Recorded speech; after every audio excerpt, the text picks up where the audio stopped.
ಇದ್ದೀರಾ?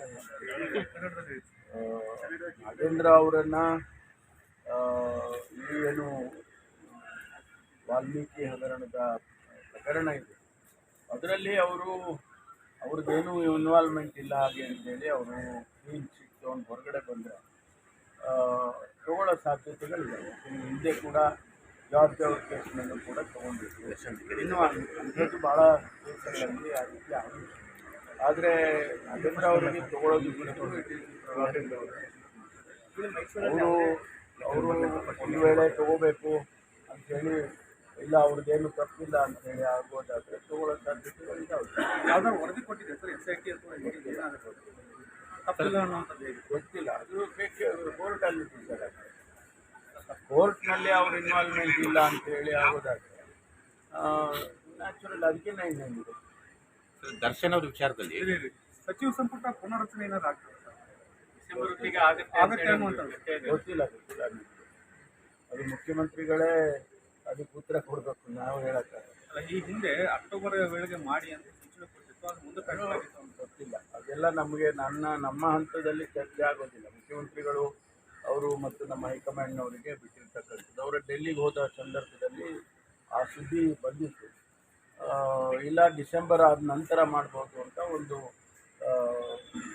ಗೆಸ್ಸು ಎಲ್ಲರಿಗೂ. ಹಾಗಾಗಿ ನಾವು ಯಾವುದನ್ನು ಅದಕ್ಕೆ ಉತ್ತರ ಕೊಡೋಕ್ಕಾಗಲ್ಲ. ತನಿಖೆ ನಡೆಯುವೆ ಸರ್, ನಾಗೇಂದ್ರ ಅವ್ರನ್ನ ಹೆಂಗೆ ಸೇರಿಸ್ಕೊಳ್ಳೋಕ್ಕಾಗುತ್ತೆ ಅಂತ ಅಲ್ಲ, ತನಿಖೆ ನಾನು ಹೇಳಿದ್ದು ತನಿಖೆ ಎಲ್ಲ ಮುಗಿದು ಅವ್ರಿಗೇನು ಪಾತ್ರ ಇಲ್ಲ ಅಂತ ಹೇಳಿ ಕೋರ್ಟಲ್ಲಿ ಡಿಸೈಡ್ ಆಗಿದೆ. ಅದಿನ್ನೂ ಲೇಟ್ ಆಗ್ತದೆ, ಏನೋ ಗೊತ್ತಿಲ್ಲ. ಅಂಥ ಸಂದರ್ಭದಲ್ಲಿ ವಾಪಸ್ ತಗೊಳ್ಳೋ ಸಾಧ್ಯತೆಗಳಿದ್ದಾವೆ. ದರ್ಶನ್ ವಿಚಾರದಲ್ಲಿ ಸರ್ ಮಧ್ಯಂತರ ತಡೆ ತೆರವು ಮಾಡೋಕ್ಕೆ ಸುಪ್ರೀಂ ಕೋರ್ಟ್ಗೆ ಹೋಗಬೇಕು ಅಂತ ಗೃಹ ಇಲಾಖೆಗೆ ಪರ್ಮಿಷನ್ ಕೇಳಿದಾರಂತೆ ಪೊಲೀಸ್ ಡಿಪಾರ್ಟ್ಮೆಂಟ್. ಪರ್ಮಿಷನ್ ಸಿಗ್ತಾ? ಯಾವಾಗ ಮೇಲ್ಮನವಿ? ಜೊತೆಗೆ ಮೇಲ್ಮನವಿ ಹಾಕೋದಕ್ಕೆ ಗೃಹ ಇಲಾಖೆಗೆ ಯಾಕೋ ವಿಳಂಬ ಮಾಡ್ತಾ ಇದ್ದಾರೆ ಅಂತ ಆರೋಪ. ಇಲ್ಲ, ಆ ಥರ ಏನಿಲ್ಲ. ಅವರು ಈಗ ಯಾವ ಡೇಟ್ನಲ್ಲಿ ಕೇಳಿದ್ದಾರೆ ಮತ್ತು ಅವರು ತೀರ್ಮಾನ ಯಾವಾಗ ಮಾಡ್ತಾರೆ ಅದೆಲ್ಲ ಅವರು ಗೃಹ ಇಲಾಖೆ ಮೇಲೆ ನಮ್ಮ ಕಾರ್ಯದರ್ಶಿಗಳು ತೀರ್ಮಾನ ತಗೊಳ್ತಾರೆ. ನಾನು ಕೂಡ ಅವ್ರಿಗೆ ತಿಳಿಸಿದ್ದೇನೆ, ಒಂದು ವೇಳೆ ನೀವು ಮೇಲ್ಮನವಿಗೆ ಹೋಗೋದಾದರೆ ಹೋಗ್ಬೋದು. ಪತ್ರ ಬರೆದಿದ್ದಾರೆ ಅವರು ಬರೆದಿದ್ದಾರೆ, ಗೃಹ ಇಲಾಖೆ ಬರೆದಿದ್ದಾರೆ ಅಂತ.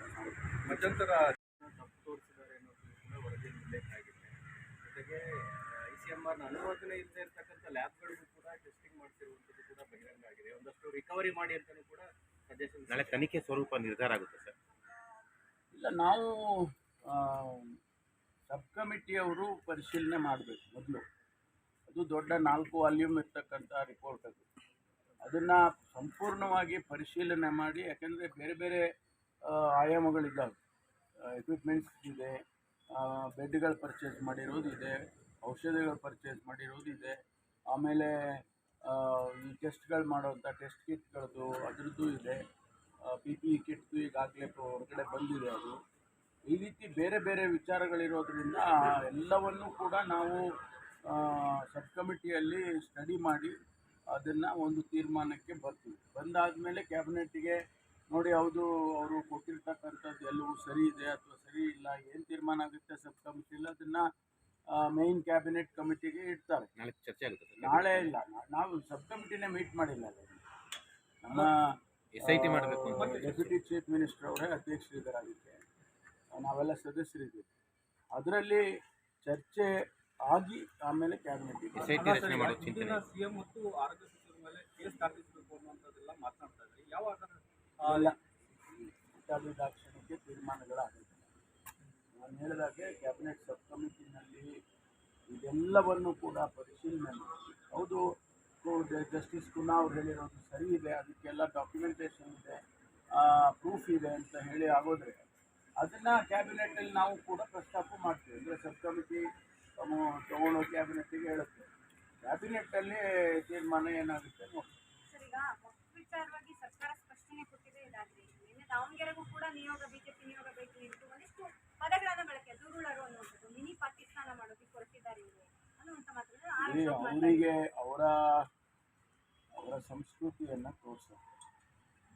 ನಾವು ತುಷ್ಟೀಕರಣ ಮಾಡ್ತಕ್ಕಂಥದ್ದು ಆಗಲಿಲ್ಲ, ಅದರ ಅಗತ್ಯನೂ ಇಲ್ಲ.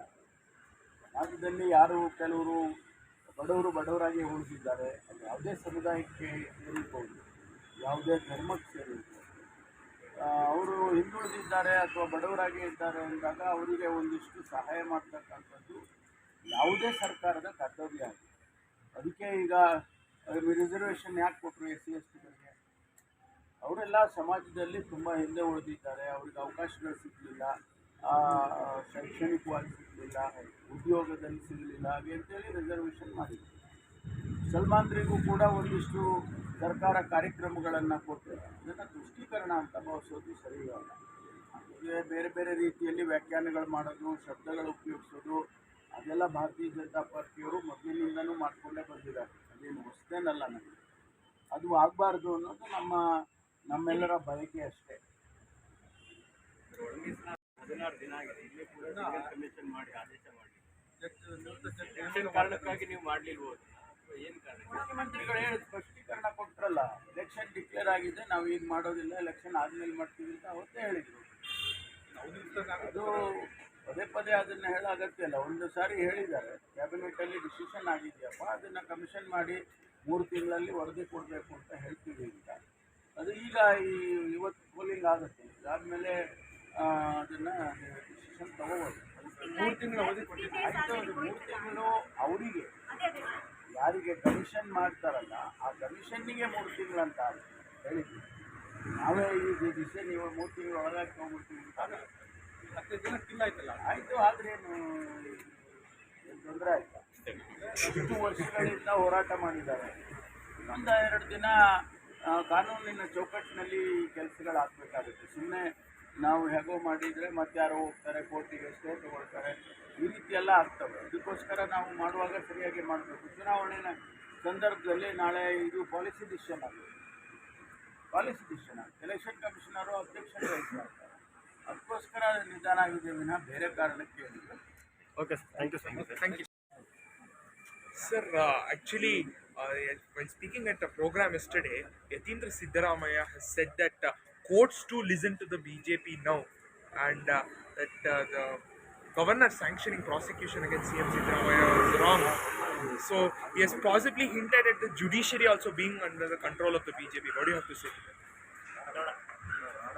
I have no idea what he has said. Without knowing the context of it, I don't want to comment on that. Sir, also yesterday CM Siddaramaiah speaking at the same event hinted at B. Nagendra being back to the ministry, and said that since the false case was registered against him, we would make a decision after the elections to get him back to the ministry. Are there any such plans, sir? I have no idea. Chief Minister has all the prerogative. If Nagendra's case is null and void, then there is a possibility we can, reconsider. It happened in the case of George, J.J. George. So there are many examples similar to that. So I won't be surprised if Chief Minister takes a decision. Sir, in the Muslim quota, it was actually clear that the government and CM Siddaramaiah had signed a letter on August 31st itself, claiming that plea from all the Congress MSCs and ministers or MLAs who would ask for reservation for Muslims. So he had signed a letter on August 31st itself, but is still saying that no official proposal has come before the government. Somebody has given a representation. In this case, MLAs and few other leaders have given a representation, and that he has signed on that representation to examine it. It's not that already taken a decision. So just to say you examine the request doesn't mean that there is already a decision taken in the government orders and issued. It is not like that. So he has asked them to examine. The department will definitely look at the possibilities in other states if there is any decisions like that, or if there is a possibility in our case to do it, then it will definitely come as a proposal to cabinet. Cabinet will take a decision either way. Sir, So the proposal has not come. Sir, ಇವಾಗ ಬಂಡೀಪುರದಲ್ಲಿ night time travel ಇರ್ಬೋದು ಅಂತ ಆದೇಶ ಬಂದಿದೆಯಲ್ಲ, ಅದಕ್ಕೆ BJP ಕೂಡ ಟೀಕೆ ಮಾಡಿದೆ. ಇಲ್ಲ, ಇದು ಸರಿ ಹೋಗಲ್ಲ, ಹಿಂಗೆ ಸಂರಕ್ಷಣೆ ಮಾಡಬೇಕಲ್ವ ನಾವು ಅದನ್ನು ಅಂತಂದರೆ. ಈ ಹಿಂದೆನೂ ಕೂಡ ಈ ರೀತಿ ಅನೇಕ ಬಾರಿ ತೀರ್ಮಾನಗಳಾಗಿದ್ದಾವೆ. ನೈಟ್ ಟೈಮಲ್ಲಿ ಬಿಟ್ಟಿದ್ದಾರೆ. ಆ ಸಂದರ್ಭದಲ್ಲಿ ಪ್ರಾಣಿಗಳು ವಿಶೇಷವಾಗಿ ಕೆಲವು ರೇರ್ ಸ್ಪೀಸೀಸ್ ಅವುಗಳು ಸತ್ತಿದ್ದಾವೆ. ಹಾಗಾಗಿ ಒಂದು ಕಡೆ ಅದು ಆಗುತ್ತೆ, ರಾತ್ರಿ ಹೊತ್ತು ಜನಗಳಿಗೂ ಕೂಡ ತೊಂದರೆ ಆಗುತ್ತೆ ಅಂತೇಳಿ ಮತ್ತೆ ತಿರ್ಗಾ ಅದನ್ನು ಮುಚ್ಚಿತ್ತು. ಎರಡೂ ಕಾರಣಕ್ಕೆ, ಒಂದು ಜನಗಳಿಗೆ ಏನಾದರೂ ತೊಂದರೆ ಆಗ್ಬೋದು, ಪ್ರಾಣಿಗಳು ಅಟ್ಯಾಕ್ ಮಾಡ್ಬೋದು ಅನ್ನುವಂಥದ್ದು. ಎರಡನೇದು ಪ್ರಾಣಿಗಳಿಗೆ ತೊಂದರೆ ಆಗುತ್ತೆ ಅನ್ನುವಂಥದ್ರಿಂದ ಅದನ್ನು ಎರಡು ದೃಷ್ಟಿಯಿಂದ ಮಾಡಿದ್ರು. ಅದನ್ನು ಪರಿಶೀಲನೆ ಮಾಡ್ತಾ ಇದ್ದಾರೆ ಅಷ್ಟೇ. ಸರ್ ಇವಾಗ ನಾಗೇಂದ್ರ ಅವರು ಪ್ರೊಸೀಜರ್ಸ್ ಇರುತ್ತಲ್ಲ, ಪ್ರೊಸೀಜರ್ಸನ್ನು ಫಾಲೋ ಮಾಡದೆ ಓವರ್ಲುಕ್ ಮಾಡೋಕ್ಕಾಗೋದಿಲ್ಲ ಇಂಥ ಕೇಸ್ಗಳಲ್ಲೆಲ್ಲ. ಯಾವುದೇ ಕಾನೂನಿನ ಇಲಾಖೆ ನೋಡ್ಬಿಟ್ಟು ಹೋಗಬೇಕು, ಮತ್ತು ಗೃಹ ಇಲಾಖೆ ತೀರ್ಮಾನಕ್ಕೆ ಹೋಗಬೇಕು. ಪ್ರಸ್ತಾವನೆ ಪೊಲೀಸ್ ಇಲಾಖೆಯಿಂದ ಗೃಹ ಇಲಾಖೆಗೆ ಬರಬೇಕು, ಸರ್ಕಾರ ತೀರ್ಮಾನಕ್ಕೆ ಹೋಗಬೇಕು. ಇವರಿಗೆ ಕಾಮಗಾರಿಗಳಲ್ಲಿ ಸರ್ಕಾರದ ಟೆಂಡರ್ಗಳಲ್ಲಿ 4% ಮೀಸಲಾತಿ ಕೊಡಬೇಕು ಅಂತ ಪ್ರಸ್ತಾವನೆ ಆಗಿದೆ. ಅದಕ್ಕೆ ಮುಖ್ಯಮಂತ್ರಿಗಳು ಅನುಮೋದನೆ ಕೊಟ್ಟಿರುವಂಥ ದಾಖಲೆಗಳು ಕೂಡ ಸರ್ಕಾರಕ್ಕೆ ಇರಂಗಾಗಿದೆ. ಅದು ತಪ್ಪು ಗ್ರಹಿಕೆ ಆಗಿದೆ. ಕೆಲವರು ಶಾಸಕರು ಮತ್ತು ಕೆಲವು ಮುಖಂಡರುಗಳು ರೆಪ್ರೆಸೆಂಟೇಷನ್ ಮುಖ್ಯಮಂತ್ರಿಗಳಿಗೆ ಕೊಟ್ಟಿದ್ದಾರೆ. 4% ಕಾಮಗಾರಿಗೆ ನಮಗೆ ರಿಸರ್ವೇಷನ್ ಕೊಡಿ, SC STಗೆ ಮಾಡಿದ್ದೀರಲ್ಲ ಅದೇ ಪ್ರಕಾರ ಅಂತ ಅವರು ರೆಪ್ರೆಸೆಂಟೇಷನ್ ಕೊಟ್ಟಿದ್ದಾರೆ. ಅದರ ಮೇಲೆ ಮುಖ್ಯಮಂತ್ರಿಗಳು ಪರಿಶೀಲಿಸಿ ಇದನ್ನು ಅಂತ ಕಳಿಸಿದ್ದಾರೆ ಇಲ್ಲಿ ಸಂಬಂಧಪಟ್ಟ ಇಲಾಖೆಗೆ. ಅಷ್ಟು ಬಿಟ್ಟರೆ ಯಾವುದೇ ತೀರ್ಮಾನಗಳು ಯಾವುವು ಅಂಥ ತೀರ್ಮಾನ ಆಗಬೇಕಾದ್ರೆ ಅದು ಕ್ಯಾಬಿನೆಟ್ನಲ್ಲೇ ಆಗಬೇಕು. ಅದಕ್ಕೆ ಪ್ರಸ್ತಾವನೆ ಯಾವ ಸಂಬಂಧಪಟ್ಟ ಇಲಾಖೆಯವರು ಕ್ಯಾಬಿನೆಟ್ಟಿಗೆ ಪ್ರಸ್ತಾವನೆಯನ್ನು ತರಬೇಕು. ಅದೆಲ್ಲ ಪ್ರೊಸೀಜರ್ಸು ಆಗಿ ಬಂದು ತೀರ್ಮಾನ ಆಗಿ ಸರ್ಕಾರಿ ಆದೇಶ ಆದಾಗ ಆಯಿತು ಅಂತ ಆಗುತ್ತೆ. ಪರಿಶೀಲನೆ ಮಾಡಿ ಕ್ಷಣಕ್ಕೆ ಆದೇಶ ಆಗುತ್ತೆ. ಸರ್, ವಯನಾಡು ಪ್ರಚಾರ ಸಂದರ್ಭದಲ್ಲಿ ಈ ಬಂಡೀಪುರ ರಾತ್ರಿ ಸಂಚಾರ ನಿಷೇಧ ಏನಿದೆ, ಚಿಕ್ಕಮಗಳೂರಲ್ಲಿ ನಕ್ಸಲ್ ಚಟುವಟಿಕೆ ಮತ್ತೆ ಶುರುವಾಗಿದೆ. ಅದೇ 4 ಜನನೋ 6 ಜನನೋ ಸೈಟ್ ಆಗಿದ್ದಾರೆ ಅಂತ ಹೇಳಿ ಯಾರೋ ಲತಾ ಅಂತ ಒಂದು ಅವರೆಲ್ಲ ಡ್ರೆನೆಡ್ ನಕ್ಸಲೈಟ್ಸ್ ಅವರೆಲ್ಲ ಸೈಟ್ ಆಗಿದ್ದಾರೆ ಅಂತ ಹೇಳಿ ಈಗಾಗಲೇ 4 ದಿವಸದಿಂದನೂ ನಡೀತಾ ಇದೆ. ಕೂಂಬಿಂಗ್ ಆಪರೇಷನ್ಸ್ ನಿನ್ನೆ ದಿವಸ 1-2 ವೆಪನ್ಸ್ ಎಲ್ಲ ಸಿಕ್ಕಿದೆ. ಕೂಂಬಿಂಗ್ ಆಪರೇಷನ್ ನಡೀತಾ ಇದೆ. It's going. ಕೋವಿಡ್